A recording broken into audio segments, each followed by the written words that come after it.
The year 1947 marked the end of the British Empire in India, but the birth of two new nations, India and Pakistan, was a tumultuous affair.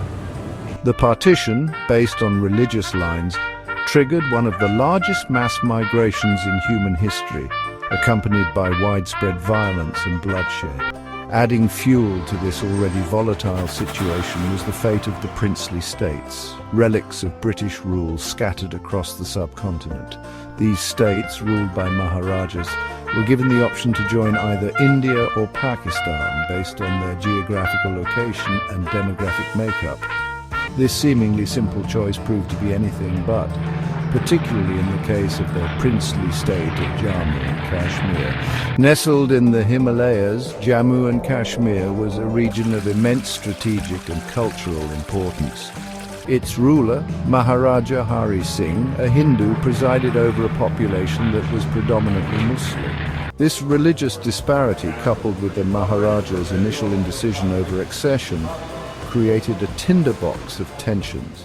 The newly formed government of Pakistan saw Kashmir as a natural extension of its territory, given its Muslim majority. India, on the other hand, based its claim on the principle of the ruler's accession and the region's historical and cultural ties to the subcontinent. As tensions mounted, the stage was set for a conflict that would have far-reaching consequences for both nations and the region as a whole. The fragile peace in Kashmir shattered in October 1947 when tribal militias, supported by Pakistan, launched a surprise attack on the state. These armed groups, driven by a potent mix of religious fervor and territorial ambitions, swept through the region, leaving a trail of destruction in their wake. The Maharaja's forces, ill-prepared for such an onslaught, were quickly overrun. The invading forces engaged in widespread atrocities against the local populace, particularly targeting Hindus and Sikhs. Villages were razed, women were abducted, and innocent civilians were massacred. The brutality of the invasion sent shockwaves through the region and beyond. Facing imminent defeat and fearing for his life, Maharaja Hari Singh turned to India for help. In a desperate bid to save his kingdom, the Maharaja signed the Instrument of Accession on 26 October 1947, formally integrating Jammu and Kashmir into the Indian Union. This act of accession, though undertaken under duress, would become a cornerstone of the conflict, forming the basis of India's legal claim to the region. With the Maharaja's plea for help, India faced a moral and strategic dilemma. Ignoring the plea would mean abandoning Kashmir to a brutal fate and potentially jeopardizing its own security. However, intervening militarily carried the risk of igniting a full-blown war with Pakistan. After much deliberation, the Indian government decided to act. The arrival of Indian troops in Srinagar, the capital of Jammu and Kashmir, marked a turning point in the conflict. What began as a tribal invasion transformed into a full-scale war between India and Pakistan. The conflict, fueled by deep-seated religious tensions and political ambitions, drew in soldiers and resources from both sides. The war in Kashmir was unlike any other conflict, fought amidst the towering peaks and treacherous valleys of the Himalayas. The terrain was as much an enemy as the opposing army, with its unforgiving weather conditions, treacherous mountain passes, and high-altitude challenges.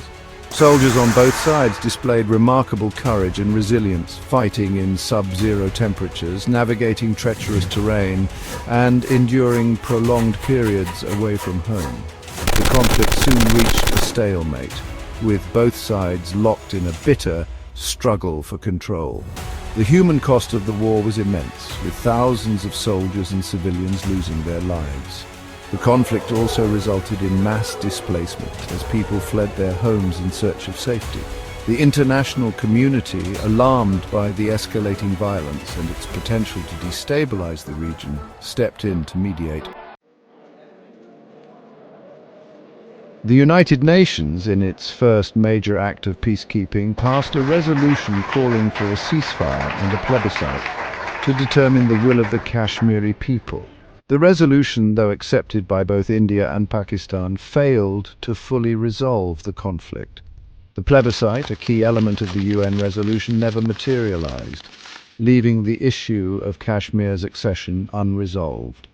A ceasefire agreement brokered by the UN came into effect on 1 January 1949. The agreement divided the former princely state along a ceasefire line, later known as the Line of Control, with India controlling approximately two-thirds of the territory, including the Kashmir Valley, Jammu and Ladakh. Pakistan gained control of the remaining areas, including what is now known as Azad Kashmir and Gilgit-Baltistan.